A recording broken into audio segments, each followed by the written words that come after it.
Assalamualaikum warahmatullahi wabarakatuh. Jumpa kembali teman-teman para pejuang ASN. Kita kali ini akan melakukan sesi latihan soal untuk P3K kompetensi teknis. Jabatannya adalah penata layanan operasional bagian ke-26. Akan ada sebanyak 60 soal yang akan kita simulasikan. Dan soal-soal yang disusun nanti itu sudah sesuai dengan kisi-kisi ya, atau materi pokok dari Menpan RB. Dan kemudian soal-soal juga diambil dari field record atau soal yang keluar di tahap 1 kemarin.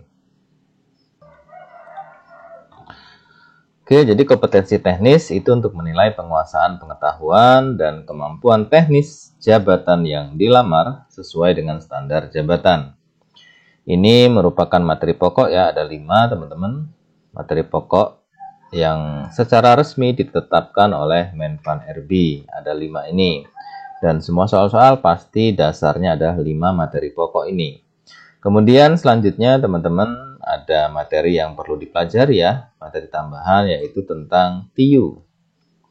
Tes Intelijensia Umum ya. Jadi sesuai dengan yang sudah melaksanakan ujian, TIU ini keluar teman-teman ya. Kurang lebih ada sebanyak 20 soal ya yang diujikan dalam tes P3K kali ini. TIU itu di dalamnya ada sinonim, ada antonim, ada perbandingan, ada hitungan sederhana, ada kesimpulan, ada menghitung jarak, menghitung waktu, volume, isi, dan lainnya. Intinya soal-soal TIU nanti akan diujikan di tes P3K kali ini. Baiklah teman-teman, kita langsung saja menuju soal yang pertama. Dalam tahap awal kajian terhadap permasalahan layanan, langkah pertama yang paling krusial bagi penata layanan operasional adalah A. Mendesain ulang proses layanan secara menyeluruh, B. Mengumpulkan data keluhan pelanggan, C. Melakukan analisis SWOT, D. Melakukan root cause analysis, atau E. Menetapkan KPI baru. Jawabannya adalah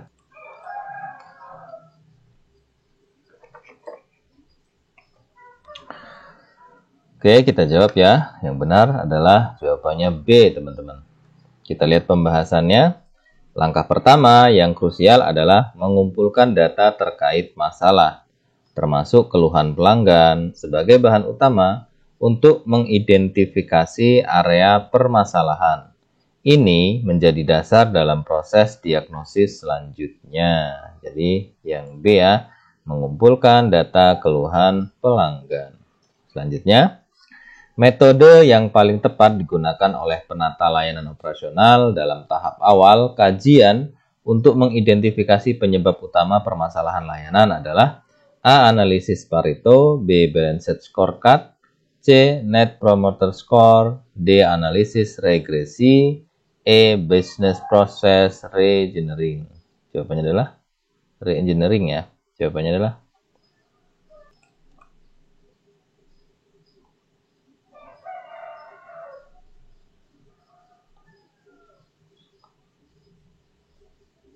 kita lihat jawabannya adalah yang A. Pembahasan analisis Pareto ya, itu membantu mengidentifikasi faktor-faktor penyebab utama dari banyaknya masalah. Sangat berguna dalam mengurutkan masalah berdasarkan dampaknya. Jadi jawabannya A, analisis Pareto. Selanjutnya, dalam menganalisis keluhan pelanggan, alat bantu yang efektif untuk memetakan alur permasalahan layanan dari sudut pandang pelanggan adalah A. Fishbone Diagram, B. Flowchart Process, C. Customer Journey Mapping, D. Value Stream Mapping, atau E. Service Blueprint. Jawabannya adalah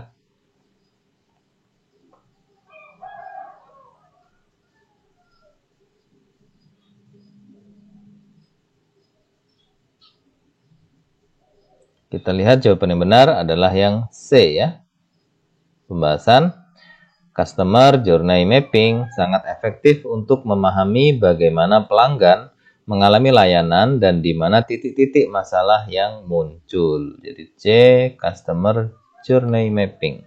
Selanjutnya, jika penata layanan operasional menemukan adanya ketidaksesuaian antara prosedur layanan dan praktik aktual di lapangan, Pendekatan analisis yang paling tepat digunakan adalah A. Analisis kesenjangan atau gap analysis ya, B. Analisis SWOT, C. Analisis resiko, D. Pemetaan stakeholder, atau E. Benchmarking. Jawabannya adalah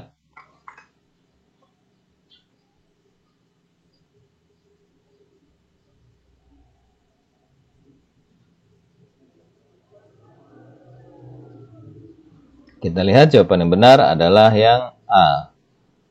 Pembahasan gap analysis ya atau analisis kesenjangan itu membandingkan kondisi saat ini atau current state dengan kondisi ideal desired state. Sangat cocok untuk mengkaji perbedaan antara prosedur formal dan praktik aktual. Jadi jawabannya adalah gap analysis ya atau analisis kesenjangan.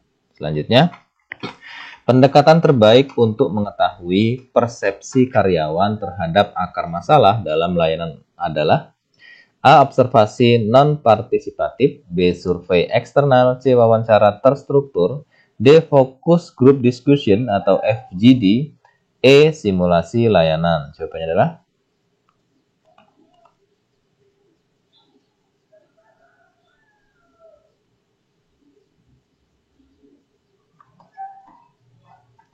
kita lihat jawabannya adalah FGD, yang D ya.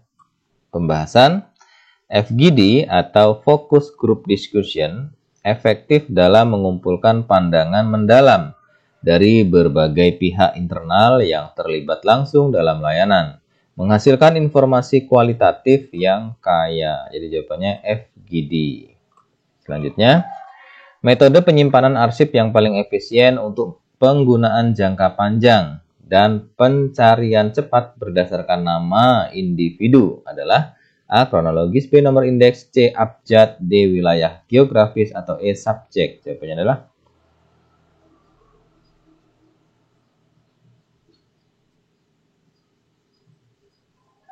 kita lihat jawabannya yang C. Kita lihat pembahasan. Metode abjad itu sangat cocok untuk penyimpanan berdasarkan nama individu atau organisasi. Ini memungkinkan pencarian cepat dan efisien terutama bila data sering diakses ya. Jadi yang berdasarkan nama individu itu yang paling cocok ya, yang efisien dan efektif itu adalah metode abjad. Selanjutnya, dalam metode penyimpanan numerik, langkah penting untuk menjamin aksesibilitas cepat terhadap arsip adalah A. Memberi warna berbeda pada folder, B. Menyimpan indeks alfabetis secara terpisah, C. Mengelompokkan arsip berdasarkan tahun, D. Menduplikasi setiap arsip di dua lokasi, atau E. Menggunakan kode warna berdasarkan lokasi. Jawabannya adalah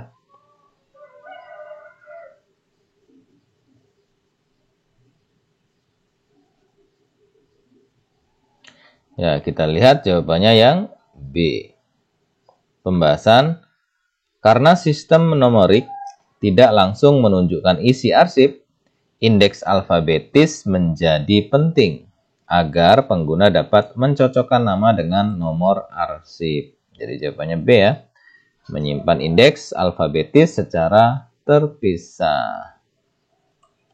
Selanjutnya, jika sebuah organisasi menyimpan arsip berdasarkan lokasi geografis dan kemudian mengurutkannya menurut abjad, maka sistem yang digunakan adalah A. Abjad langsung, B. Numerik terurut, C. Subjek berlapis, D.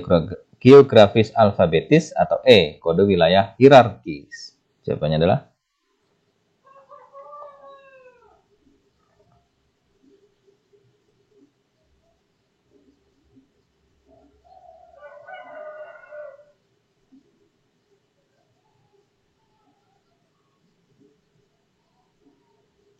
kita lihat jawabannya yang benar adalah yang D. Pembahasan, sistem geografis alfabetis mengelompokkan arsip berdasarkan wilayah. Misalnya kota, provinsi, lalu diurutkan secara alfabetis dalam setiap wilayah tersebut. Jadi jawabannya D ya, geografis alfabetis. Selanjutnya, salah satu kelemahan dari sistem penyimpanan berdasarkan subjek adalah A. Tidak dapat digunakan untuk volume arsip besar. B. Sulit menentukan subjek utama dari dokumen. C. Terlalu mudah dipahami sehingga rawan kesalahan. D. Tidak mendukung integrasi digital. Atau E. Hanya cocok untuk dokumen legal. Jawabannya adalah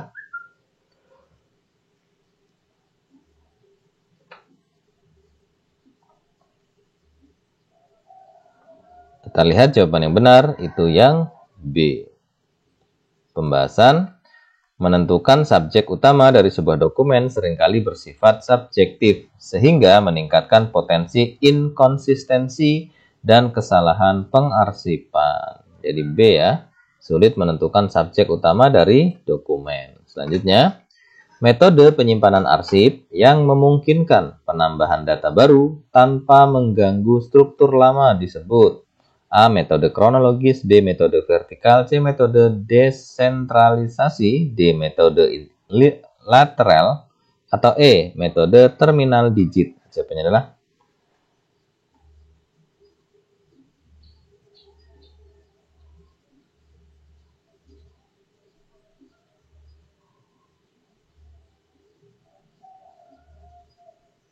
kita lihat jawaban yang benar adalah yang E. Pembahasan terminal digit filing menggunakan digit terakhir dari nomor arsip. Memungkinkan penambahan file secara merata dan efisien, terutama dalam sistem arsip yang besar. Jadi jawabannya E ya, metode terminal digit. Selanjutnya, perangkat lunak yang wajib disiapkan oleh IT untuk memastikan alur surat masuk dan surat keluar terdokumentasi dan tertata secara digital adalah A. Aplikasi pengarsipan berbasis DMS atau Document Management System ya. B. Spreadsheet manual dengan makros. C. File Explorer bawaan Windows. D. Aplikasi pemutar dokumen PDF. Atau E. Sistem POS, Point of Sales. Jawabannya adalah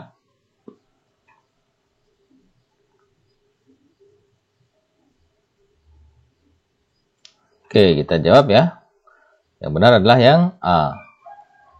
Pembahasan DMS ya atau Document Management System memungkinkan pengelolaan dokumen digital secara sistematis, termasuk tracking surat masuk dan keluar, pencarian cepat, kontrol versi, dan keamanan akses. Jadi jawabannya adalah DMS ya, aplikasi pengarsipan berbasis Document Management System.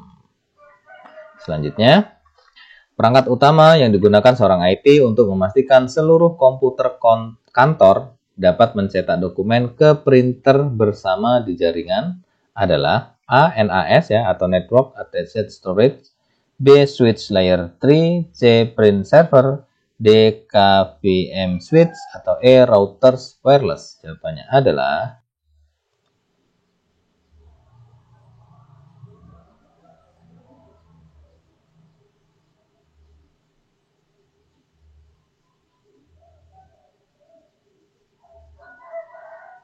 kita lihat jawabannya adalah yang C ya. Pembahasan print server memungkinkan beberapa komputer dalam jaringan mengakses dan mencetak ke printer bersama. Tanpa print server, pencetakan harus dilakukan melalui koneksi langsung atau sharing manual ya dari satu komputer. Jadi jawabannya adalah print server. Selanjutnya, peralatan utama yang harus dimiliki humas untuk dokumentasi visual berkualitas tinggi selama kegiatan formal adalah A. Kamera ponsel standar, B. Handycam analog, C. Kamera DSLR ya, atau mirrorless dengan lensa serbaguna, D. Webcam portable, atau E. Kamera CCTV. Jawabannya adalah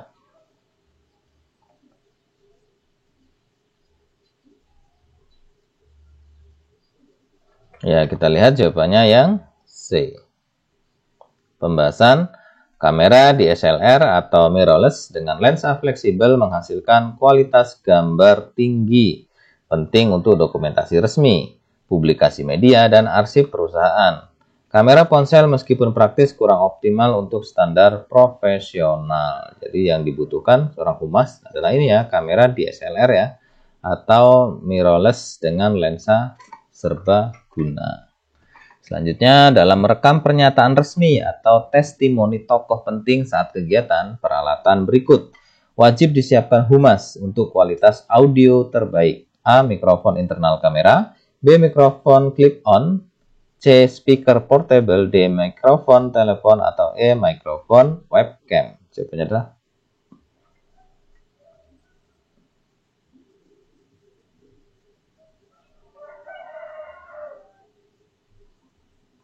Oke, kita lihat jawabannya yang B. Pembahasan mikrofon lavalier clip-on ya, memberikan hasil audio yang jernih dan fokus, terutama untuk rekaman suara individu dalam suasana yang ramai atau terbuka. Jadi jawabannya mikrofon clip-on.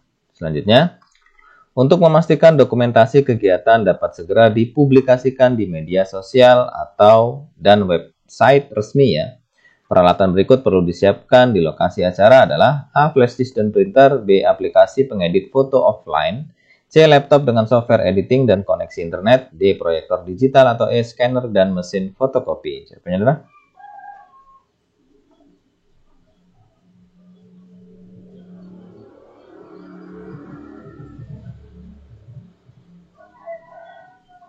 kita jawab yang C. Pembahasan laptop dengan aplikasi pengeditan seperti Adobe Photoshop, Canva untuk foto ya, atau Premiere untuk video, dan koneksi internet memungkinkan tim humas mengedit serta mengunggah dokumentasi secara cepat dan real time. Jadi jawabannya C ya, laptop dengan software editing dan koneksi internet. Selanjutnya, keluhan publik yang disampaikan secara masif melalui media sosial dapat dijadikan indikator awal dari A. Keberhasilan promosi layanan, B. Ketidakcocokan antara ekspektasi dan persepsi layanan, C. Tingkat literasi digital masyarakat, D. Efisiensi anggaran pelayanan, atau E. Penerapan digitalisasi layanan. Jawabannya adalah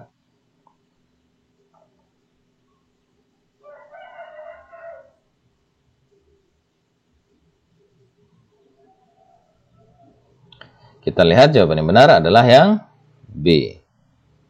Pembahasan kepuasan pelanggan tergantung pada kesesuaian antara ekspektasi dan persepsi aktual.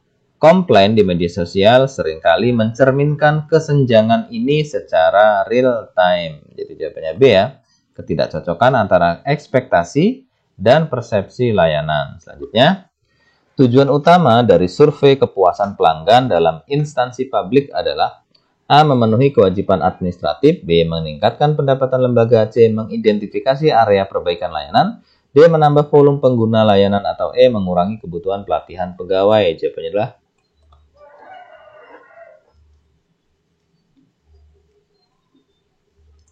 kita lihat jawabannya adalah yang C. Pembahasan survei kepuasan pelanggan bertujuan untuk mengidentifikasi aspek layanan yang perlu ditingkatkan, bukan sekedar pemenuhan administratif atau pencapaian finansial. Jadi jawabannya C ya, mengidentifikasi area perbaikan layanan. Selanjutnya, jika sebuah layanan publik menerima banyak respon positif pada aspek keramahan staf, namun rendah pada kecepatan layanan, maka langkah prioritas yang logis adalah A. Memberikan pelatihan etika kerja, B. Meningkatkan insentif karyawan, C. Menambah saluran pelayanan online, D. Memindahkan lokasi layanan, atau E. Mengurangi jumlah pengunjung. Jawabannya adalah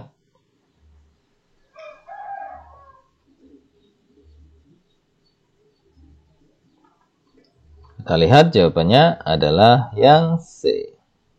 Pembahasan menambah saluran layanan online, mempercepat proses dan mengurangi beban layanan langsung tanpa mengorbankan aspek keramahan staf yang sudah positif. Jadi bisa melakukan penambahan saluran pelayanan online. Selanjutnya, salah satu metode kuantitatif untuk menganalisis hubungan antara berbagai aspek layanan dan kepuasan pelanggan adalah A. Regresi linear berganda, B. Kano model, C. Fishbone diagram, C. Focus group discussion, atau E. Observasi partisipatif. Jawabannya adalah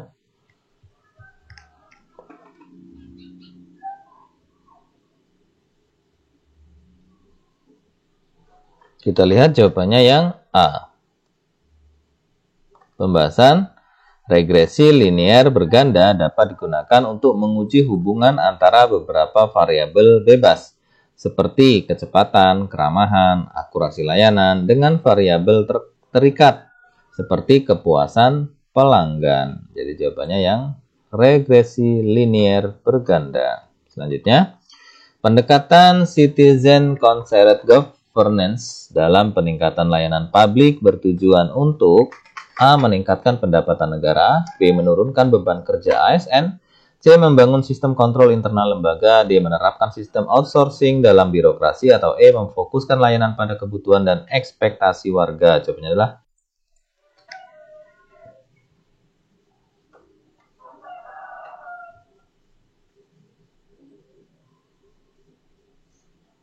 kita lihat jawabannya yang E. Pembahasan pendekatan ini menempatkan warga sebagai pusat desain dan evaluasi layanan, menekankan pada partisipasi, keterbukaan, dan adaptasi terhadap kebutuhan nyata masyarakat. Ya, jadi jawabannya E ya, memfokuskan layanan pada kebutuhan dan ekspektasi warga. Selanjutnya, ciri utama dari proses pelayanan operasional yang baik di instansi pemerintah adalah A. Fokus pada pencapaian target anggaran tahunan, B. Prosedur berlapis agar lebih formal, C. Adanya standar operasional prosedur atau SOP yang terdokumentasi dan dijalankan konsisten, D. Layanan dilakukan hanya pada jam kerja, E. Layanan dilakukan berdasarkan pengalaman pegawai senior. Penjelasan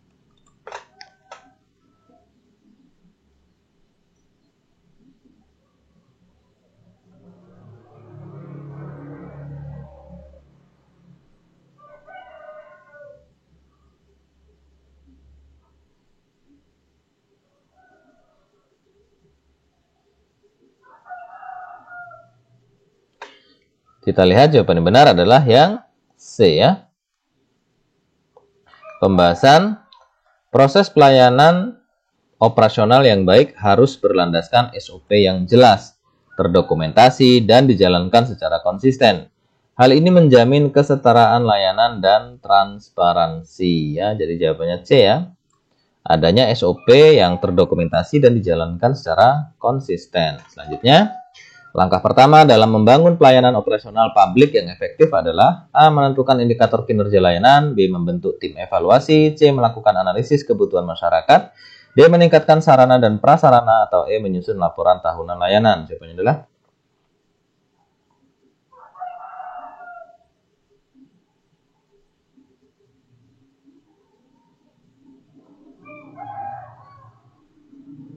kita lihat jawabannya yang C. Pembahasan pelayanan publik yang efektif harus dimulai dari pemahaman mendalam terhadap kebutuhan masyarakat agar desain layanan sesuai dengan realitas di lapangan. Jadi jawabannya C ya, melakukan analisis kebutuhan masyarakat. Selanjutnya, indikator yang paling tepat digunakan untuk mengukur efisiensi proses pelayanan operasional di instansi pemerintah adalah A. Tingkat kepuasan pengguna, B. Banyaknya staf administrasi, C. Jumlah keluhan dalam 1 bulan, D. Waktu penyelesaian layanan dibanding dengan target, E. Jumlah anggaran yang terserap. Jawabannya adalah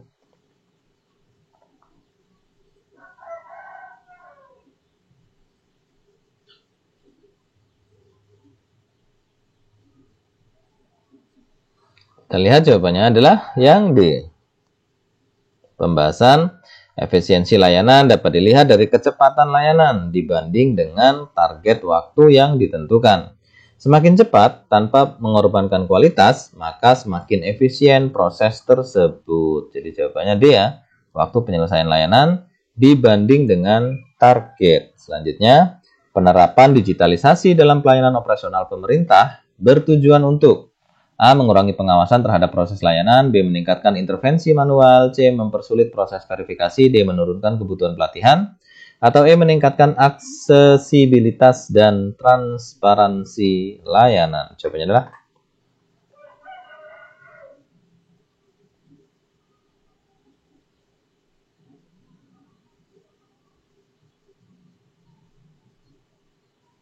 kita lihat jawabannya yang E. Pembahasan digitalisasi memperluas akses layanan ke masyarakat dan mengurangi kontak langsung sehingga mempercepat proses dan meningkatkan akuntabilitas. Jadi jawabannya E ya, meningkatkan aksesibilitas dan transparansi layanan. Selanjutnya, Evaluasi terhadap pelayanan operasional di instansi pemerintah sebaiknya dilakukan secara A. internal saja, B. eksternal saja, C. berkala dan melibatkan stakeholder eksternal dan internal, D. hanya setelah ada keluhan, E. bila ada perubahan kebijakan nasional. Jawabannya adalah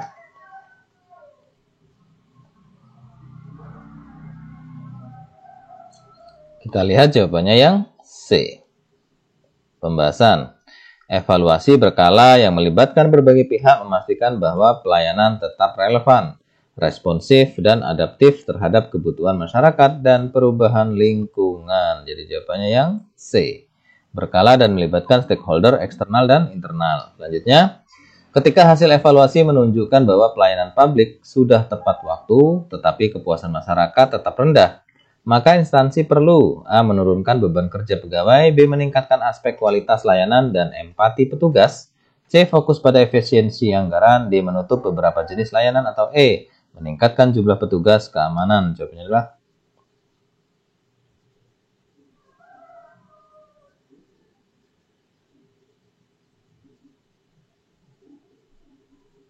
kita lihat jawabannya adalah yang B.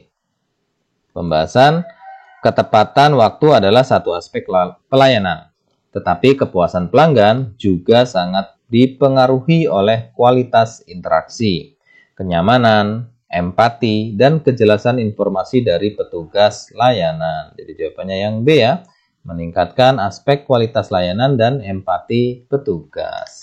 Selanjutnya, prinsip keterbukaan dalam evaluasi kinerja layanan publik ditunjukkan dengan A. memberikan laporan hanya kepada pimpinan, B. menyimpan hasil evaluasi untuk keperluan internal, C. menyerahkan data hanya ke BPK, D. menerbitkan laporan keuangan bulanan, atau E. menyampaikan hasil evaluasi kepada masyarakat secara terbuka. Jawabannya adalah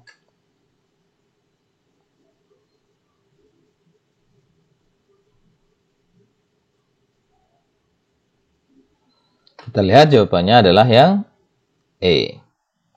Pembahasan. Keterbukaan atau transparansi adalah prinsip good governance dan dalam evaluasi layanan. Ini berarti hasil evaluasi harus diinformasikan secara terbuka kepada publik, misalnya melalui website resmi. Jadi jawabannya yang E ya, menyampaikan hasil evaluasi kepada masyarakat secara terbuka, misalnya dalam penyampaian di website resmi ya. Selanjutnya, alat evaluasi yang mengukur perbedaan antara harapan dan persepsi masyarakat terhadap layanan publik adalah A. Balanced Scorecard, B. Serqual, C. Benchmarking, D. PDCA Cycle, atau E. Risk Assessment. Jawabannya adalah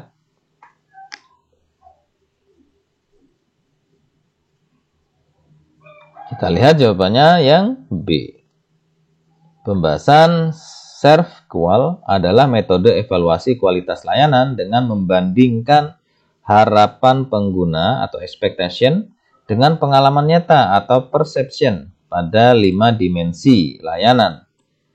Tangibles, reliability, responsiveness, assurance, dan empathy. Jadi jawabannya Serqual.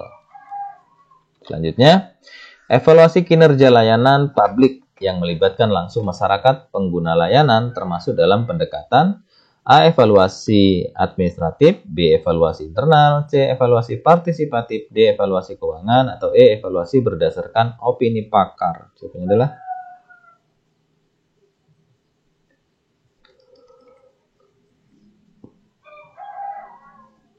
kita lihat jawabannya yang C. Pembahasan evaluasi partisipatif melibatkan masyarakat sebagai pihak yang memberikan penilaian, umpan balik, dan masukan langsung terhadap kualitas dan efektivitas pelayanan. Jadi jawabannya yang C, evaluasi partisipatif.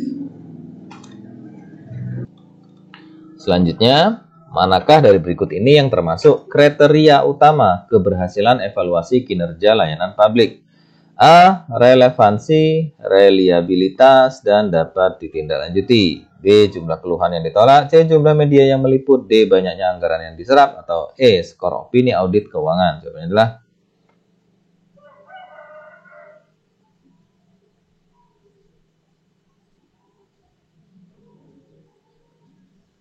Kita lihat jawabannya yang A. Pembahasan evaluasi kinerja yang berhasil harus relevan sesuai kebutuhan. Reliable, hasilnya dapat dipercaya dan dapat ditindaklanjuti, yaitu memberikan rekomendasi yang bisa dijalankan untuk perbaikan. Jadi jawabannya A ya.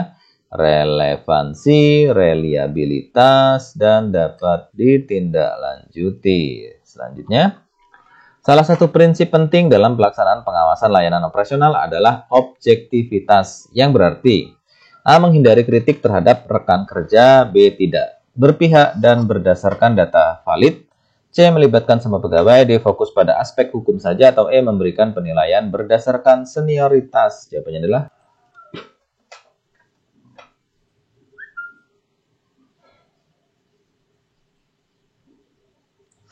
Oke, kita lihat jawabannya adalah yang B.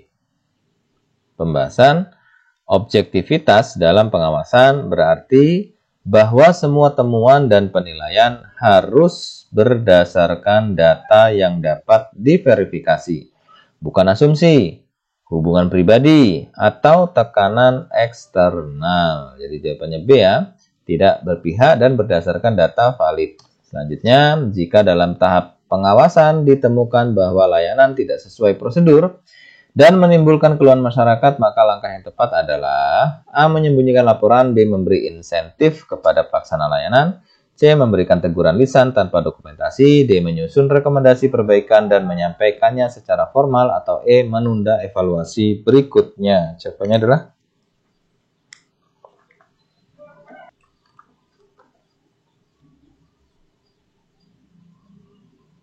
kita lihat jawabannya yang D.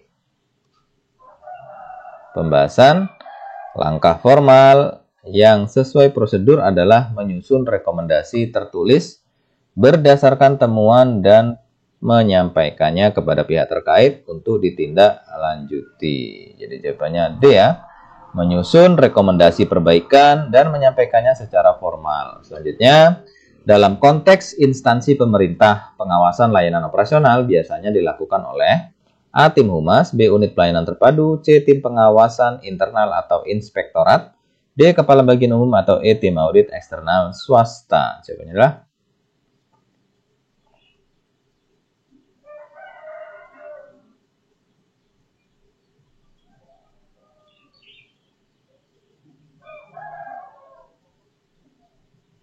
kita lihat jawabannya yang benar adalah yang C.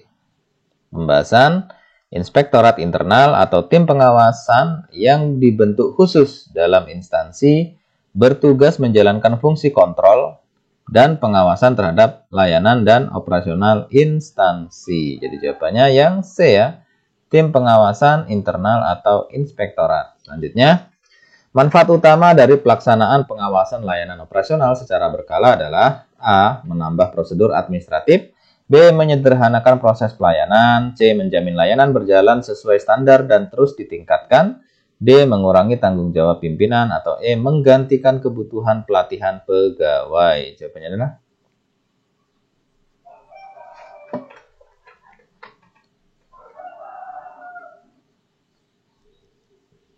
kita lihat ya, jawabannya adalah yang C. Pembahasan pengawasan yang dilakukan secara berkala menjaga konsistensi kualitas layanan, mendeteksi dini potensi masalah, dan mendorong perbaikan berkelanjutan sesuai standar pelayanan. Ya, jadi jawabannya C, teman-teman, menjamin layanan berjalan sesuai standar dan terus ditingkatkan. Selanjutnya, dokumen yang berisi hasil temuan, analisis, dan rekomendasi dari kegiatan pengawasan layanan disebut A. laporan pertanggungjawaban keuangan, B. standar layanan publik, C. laporan hasil pengawasan, D. protokol layanan internal, atau E. rencana strategis pelayanan. Jawabannya adalah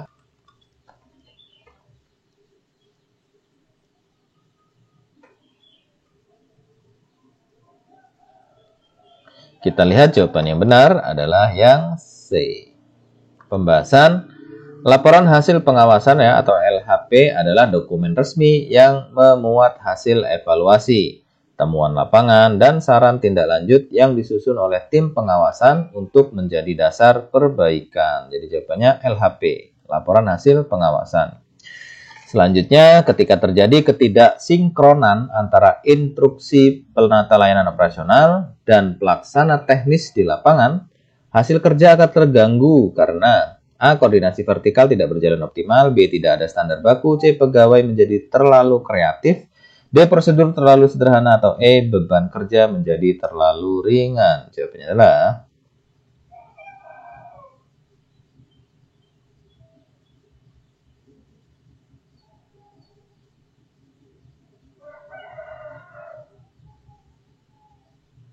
kita lihat jawaban yang benar adalah yang A. Pembahasan ketidaksinkronan menandakan adanya masalah dalam koordinasi vertikal yang berakibat pada pelaksanaan teknis yang tidak sesuai perencanaan dan menurunkan kualitas hasil kerja. Jadi itu menunjukkan koordinasi vertikal tidak berjalan optimal. Jadi A ya. Selanjutnya, salah satu upaya yang dapat dilakukan penata layanan operasional untuk memperkuat hubungan dengan hasil kerja layanan adalah A. Menyetujui semua permintaan pegawai, B. Menghindari konflik antar unit, C. Mengurangi jumlah laporan, D. Menyerahkan semua penilaian pada atasan, E. Mengembangkan sistem monitoring dan evaluasi yang terintegrasi. Jawabannya adalah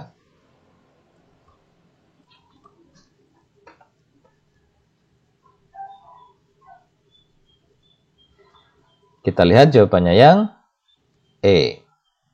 Pembahasan sistem monitoring dan evaluasi ya atau MONEV membantu PLO atau penata layanan operasional menghubungkan proses dengan hasil serta memungkinkan pengambilan keputusan yang berbasis data. Jadi jawabannya E ya, mengembangkan sistem monitoring dan evaluasi yang terintegrasi. Selanjutnya, kinerja penata layanan operasional yang berorientasi pada proses tanpa memperhatikan hasil kerja akan mengakibatkan A. Layanan menjadi lebih formal, B. Tidak ada inovasi yang dikembangkan, C. Penurunan kualitas dan ketidaksesuaian dengan ekspektasi masyarakat, D. Pelaporan lebih cepat, atau E. Efisiensi anggaran meningkat. Jawabannya adalah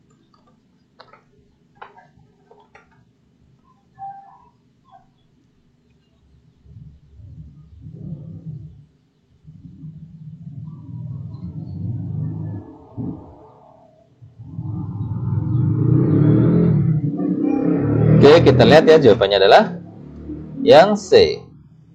Pembahasan fokus pada proses tanpa mengaitkannya dengan hasil akhir membuat layanan tidak adaptif, tidak responsif, dan seringkali tidak memenuhi harapan pengguna layanan.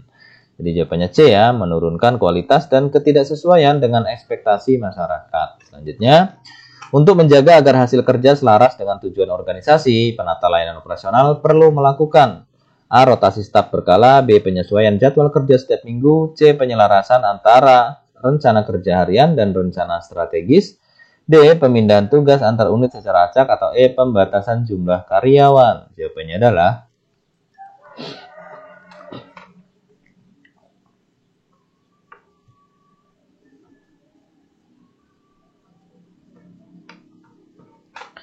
kita lihat jawabannya yang C. Pembahasan alignment atau penyelarasan ya antara rencana operasional harian dengan tujuan strategis organisasi menjamin bahwa semua aktivitas memberi kontribusi pada hasil kerja yang diinginkan. Jadi jawabannya yang C. Penyelarasan antara rencana kerja harian dan rencana strategis. Selanjutnya, hubungan antara penata layanan operasional dan hasil kerja yang baik ditandai dengan A. Ketergantungan total pada teknologi, B. Kejelasan tugas, alur kerja efisiensi, dan peningkatan kualitas layanan, C. Dokumentasi yang kompleks dan panjang, D. Penurunan jam kerja operasional, atau E. Pembatasan jumlah pegawai terlibat.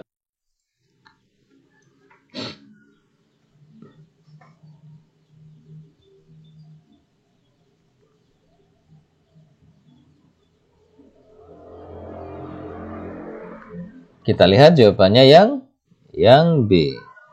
Pembahasan penata layanan operasional yang menjalankan fungsinya dengan baik akan menciptakan struktur kerja yang jelas, efisien, dan produktif, menghasilkan layanan berkualitas tinggi dan memuaskan bagi pemangku kepentingan. Jadi jawabannya B ya, kejelasan tugas, alur kerja efisien, dan peningkatan kualitas daripada layanan. Selanjutnya, survei kinerja sering digunakan oleh instansi pemerintah untuk mengukur sejauh mana layanan yang diberikan sesuai dengan harapan pengguna layanan. Manfaat utama dari survei kinerja dalam konteks ini adalah A. Mengidentifikasi area layanan yang menghasilkan keuntungan tertinggi. B. Menentukan siapa yang harus dipromosikan. C. Mengganti laporan keuangan tahunan. D. Menyediakan data objektif untuk perbaikan mutu layanan secara berkelanjutan. Atau E. Mengurangi beban kerja pegawai yang tidak berkinerja. Jawabannya adalah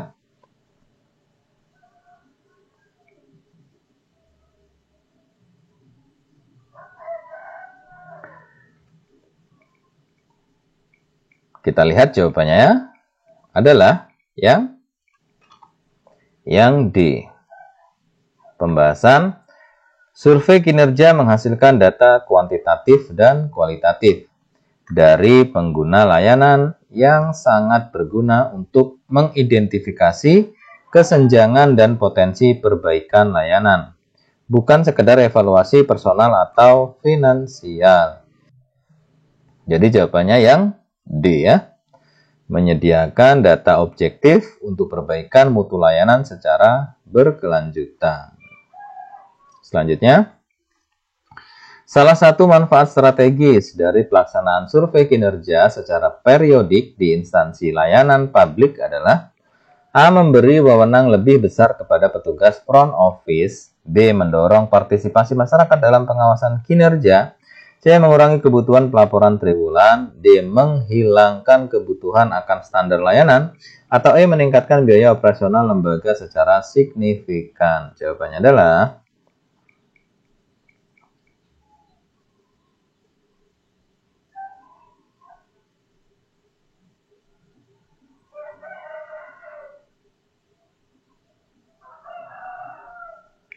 kita lihat jawabannya yang B.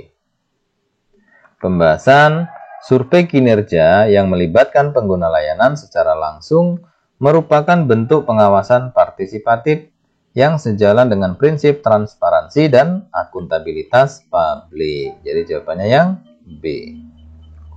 Mendorong partisipasi masyarakat dalam pengawasan kinerja.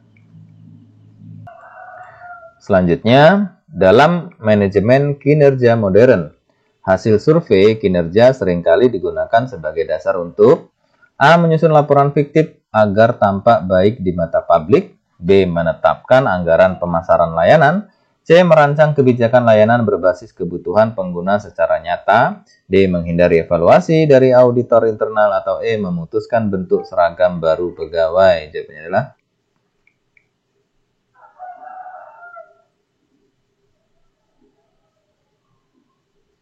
kita lihat jawabannya yang C. Pembahasan data empiris dari survei kinerja sangat penting untuk merancang kebijakan berbasis data, khususnya dalam pelayanan publik yang harus responsif terhadap kebutuhan nyata pengguna. Jadi jawabannya yang C ya. Merancang kebijakan layanan berbasis kebutuhan pengguna secara nyata. Selanjutnya, salah satu manfaat signifikan dari survei kinerja terhadap internal organisasi adalah membantu pimpinan dalam A. Memilih sistem manajemen keuangan. B. Mengeliminasi tim pengawasan internal. C. Membuat keputusan berbasis persepsi individu. D. Mengidentifikasi kekuatan dan kelemahan tim secara objektif. Atau E. Meningkatkan disiplin pegawai secara otomatis. Jawabannya adalah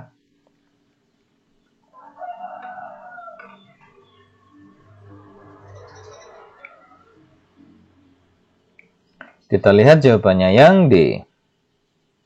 Pembahasan melalui survei kinerja, pimpinan dapat mengetahui area kerja mana yang unggul dan mana yang perlu perbaikan. Bukan berdasarkan opini pribadi, tetapi berdasarkan data konkret dan persepsi pelanggan. Jadi jawabannya D ya. Mengidentifikasi kekuatan dan kelemahan secara objektif. Selanjutnya, manfaat survei kinerja sebagai alat penguatan budaya organisasi adalah A. Membiasakan pegawai untuk bekerja di bawah tekanan. B. Mendorong budaya kerja berbasis hasil, akuntabel, dan transparan. C. Mengganti seluruh sistem pelaporan manual. D. Menunda penilaian kinerja tahunan. Atau E. Menjadikan semua pegawai fokus pada tugas administratif saja. Jawabannya adalah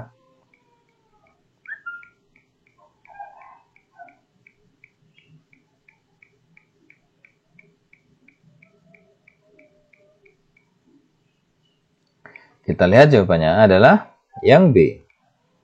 Pembahasan survei kinerja mendukung budaya akuntabilitas dan perbaikan berkelanjutan, serta mendorong organisasi untuk lebih berorientasi pada hasil nyata dan kualitas pelayanan, bukan sekedar aktivitas administratif. Jadi jawabannya B ya. Mendorong budaya kerja berbasis hasil, akuntabel, dan transparan. Selanjutnya, sebuah unit kerja memiliki kegiatan rapat rutin dengan pimpinan pusat dan stakeholder eksternal. Namun, sering terjadi kendala karena peralatan komunikasi tidak mendukung interaksi jarak jauh. Alat penunjang kantor yang paling relevan untuk disediakan dalam situasi ini adalah A. Mesin penghancur kertas. B. Proyektor manual. C. Sistem conference video lengkap dengan kamera, speaker, dan koneksi internet stabil. D. Mesin cap tanggal. Atau E. Rak dokumen terbuka. Jawabannya adalah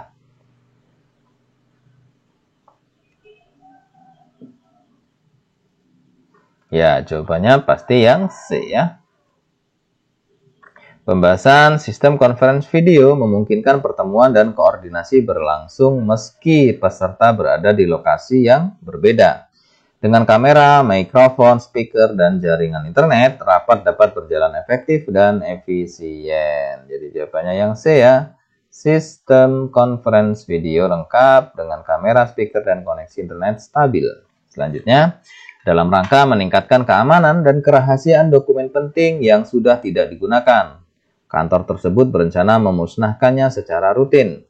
Untuk mendukung kebijakan ini, alat penunjang kantor yang harus tersedia adalah A. Mesin penggulung kabel. B. Mesin penghancur dokumen. C. Lemari arsip kayu. D. Alat laminating. Atau E. Meja sidang lipat. Jawabannya adalah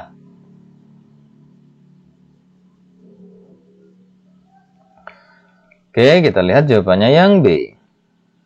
Pembahasan paper shelter ya digunakan untuk menghancurkan dokumen penting secara aman sehingga tidak bisa disalahgunakan. Ini penting untuk perlindungan data dan kerahasiaan arsip. Jadi jawabannya adalah paper shelter ya atau mesin penghancur dokumen. Selanjutnya, dalam proses pelayanan publik, kantor tersebut ingin meningkatkan kenyamanan dan kecepatan layanan kepada tamu atau masyarakat yang datang langsung. Untuk itu, alat penunjang kantor yang paling berperan adalah A. Sistem antrean digital dan layar monitor pemanggil. B. Mesin ketik digital. C. Rak brosur portable. D. Kursi plastik bertingkat. Atau E. Alat pemanas ruangan. Jawabannya adalah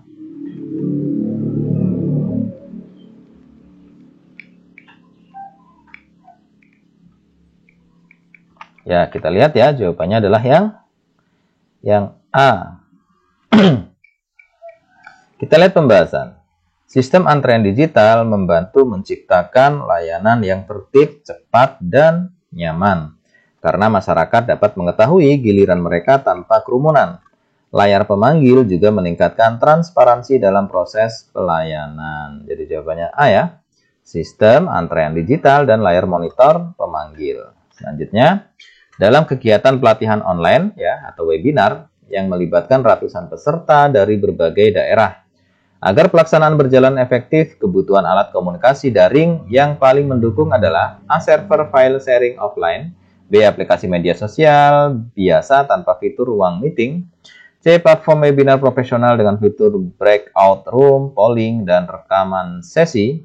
D. Pesawat radio komunikasi jarak jauh. Atau E. Fax server terintegrasi. Jawabannya adalah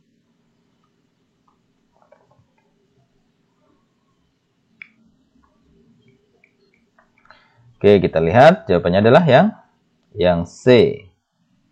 Pembahasan platform seperti Zoom Webinar, Microsoft Teams, atau Google Meet Premium yang memiliki fitur breakout room untuk diskusi kecil ya, polling untuk interaksi langsung, dan rekaman sesi sangat dibutuhkan untuk mendukung pelatihan daring yang berskala besar dan interaktif. Jadi jawabannya C pasti ya. Platform webinar profesional dengan fitur breakout room, polling, dan rekaman sesi. Selanjutnya, dalam mengelola komunikasi tim jarak jauh yang tersebar di berbagai lokasi, organisasi memerlukan alat komunikasi daring yang tidak hanya mendukung chat, tetapi juga manajemen tugas dan kolaborasi dokumen. Solusi yang paling tepat adalah A. Sistem email tradisional saja, B. Telepon konferensi berbasis jaringan kabel, C. Forum diskusi berbasis SMS, D. Radio komunikasi portable, atau E. Platform kolaborasi digital terintegrasi seperti Slack, Microsoft Teams, atau Google Workspace. Jawabannya adalah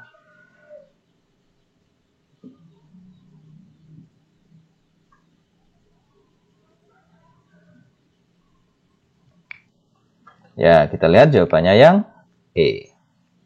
Pembahasan. Untuk kolaborasi kerja jarak jauh, organisasi membutuhkan platform yang menyediakan chat real-time, berbagai dokumen, meeting online, hingga manajemen proyek dalam satu sistem seperti Slack, Microsoft Teams, atau Google Workspace. Ini meningkatkan efisiensi, komunikasi, dan transparansi ya.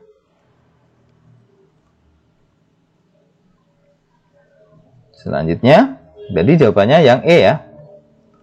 Jadi jawabannya yang platform kolaborasi digital terintegrasi seperti Slack, Microsoft Teams, atau Google Workspace gitu. Oke, selanjutnya.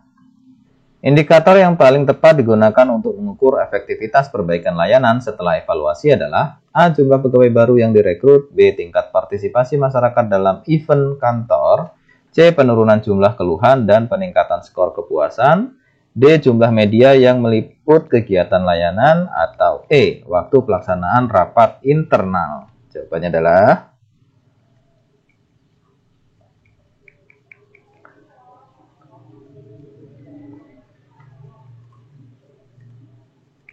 kita lihat jawabannya yang C. Pembahasan. Penurunan jumlah keluhan dan peningkatan skor kepuasan masyarakat menjadi bukti nyata bahwa perbaikan layanan efektif dalam memenuhi kebutuhan dan ekspektasi pengguna layanan. Jadi jawabannya C ya teman-teman ya. Penurunan jumlah keluhan dan peningkatan skor kepuasan.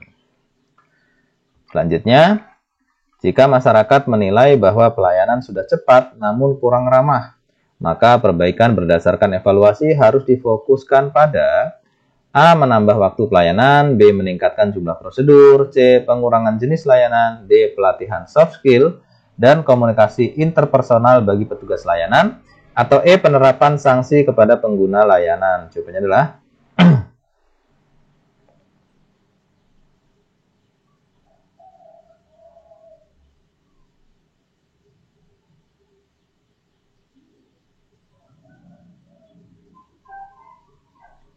kita lihat jawabannya yang D. Pembahasan soft skill seperti keramahan, empati, dan komunikasi interpersonal adalah faktor penting dalam menciptakan pengalaman layanan yang memuaskan, terutama jika kecepatan sudah optimal. Jadi jawabannya D ya, pelatihan soft skill dan komunikasi interpersonal bagi petugas layanan. Selanjutnya, salah satu pendekatan evaluasi layanan yang menekankan perbandingan antara harapan dan kenyataan layanan dari sudut pandang pengguna adalah A. Balanced Scorecard, B. Cervical, C. SWOT Analysis, D. Key Performance Indicator Analysis ya, atau KPI, E. Root Cause Analysis. Jawabannya adalah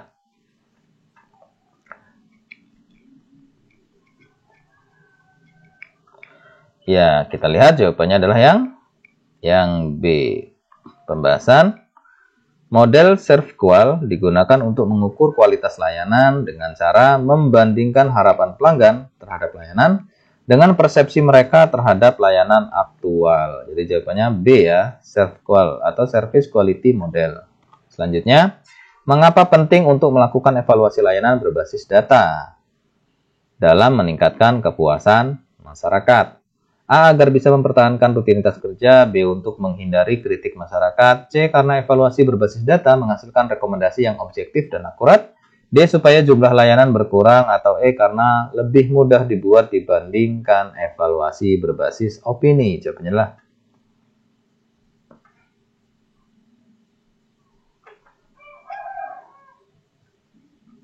kita lihat jawabannya yang C. Pembahasan evaluasi layanan berbasis data menghasilkan rekomendasi yang akurat dan objektif, memungkinkan organisasi membuat keputusan perbaikan yang tepat sasaran dan tidak berdasarkan asumsi semata. Jadi jawabannya yang C. Karena evaluasi berbasis data itu menghasilkan rekomendasi yang objektif dan akurat. Selanjutnya, dalam melakukan evaluasi layanan untuk memuaskan masyarakat, prinsip penting yang harus dijaga sepanjang proses evaluasi adalah A. Kerahasiaan data dari pengguna layanan. B. Fokus hanya pada aspek kuantitatif. C. Independensi, transparansi, dan keberlanjutan. D. Memastikan semua hasil evaluasi tetap internal. Atau E. Mengabaikan masukan minoritas. Jawabannya adalah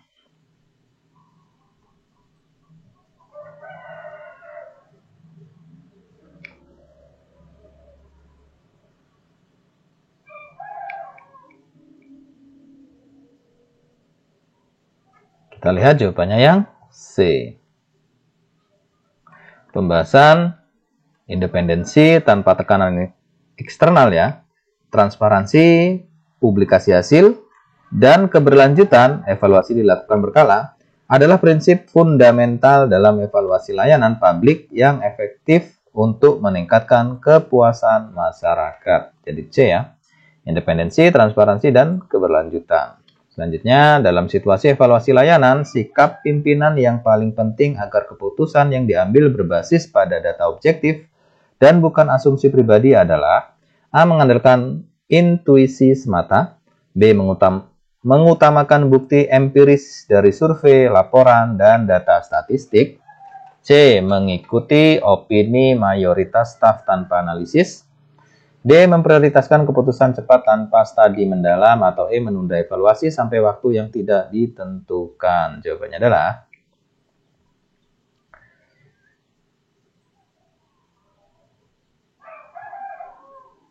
kita lihat jawabannya yang B.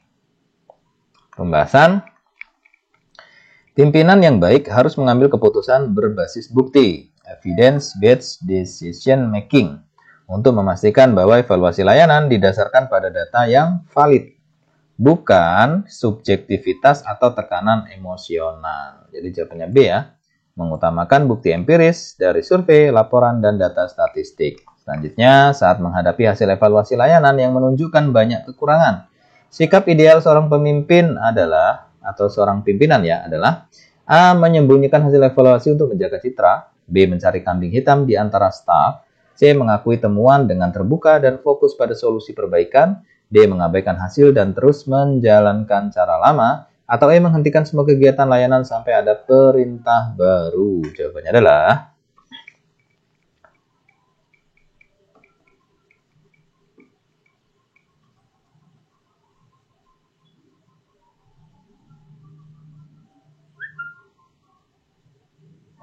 kita lihat jawabannya yang C. Pembahasan transparansi, tanggung jawab, dan orientasi solusi adalah sikap penting. Pimpinan harus mengakui kekurangan dan memimpin perubahan untuk memperbaiki kualitas layanan, bukan menghindar dari masalah. Jadi jawabannya yang C ya, mengakui temuan dengan terbuka dan fokus pada solusi perbaikan. Selanjutnya, dalam mengambil keputusan hasil evaluasi layanan, sikap yang mencerminkan prinsip keadilan atau fairness adalah A. Memberi perlakuan istimewa pada unit favorit. B. Menilai semua unit dan individu berdasarkan kinerja nyata, bukan kedekatan personal. C. Fokus hanya pada keberhasilan unit tertentu. D. Memberikan reward acak kepada semua pegawai. Atau E. Menyerahkan keputusan kepada satu pihak tanpa diskusi. Jawabannya adalah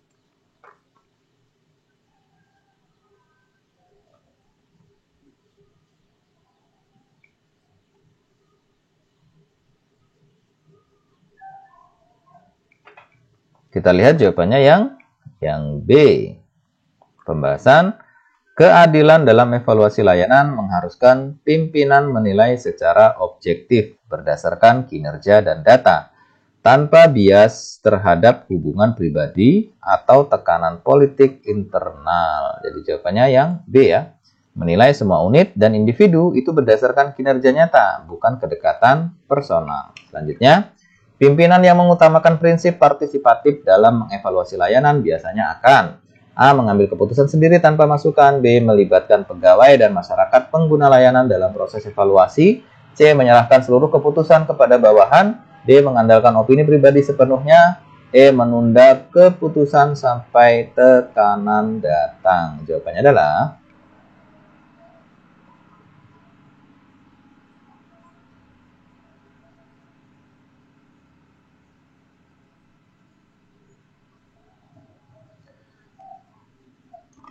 jawabannya yang B. Pembahasan kepemimpinan partisipatif berarti melibatkan stakeholder internal dan eksternal untuk memperoleh masukan yang lebih lengkap dalam proses evaluasi sehingga keputusan menjadi lebih akurat dan diterima luas. Jadi jawabannya adalah yang B. Melibatkan pegawai dan masyarakat pengguna layanan dalam proses evaluasi. Selanjutnya, dalam mengambil keputusan hasil evaluasi, sikap kritis yang perlu dimiliki pimpinan berarti A. Menolak semua kritik dari luar. B. Memastikan semua temuan dikritisi sebelum menerima atau menolaknya. C. Mengabaikan semua hasil minor dalam laporan. D. Fokus pada pembenaran laporan internal saja. Atau E. Mengutamakan pendapat yang sesuai dengan pandangan pribadi. Jawabannya adalah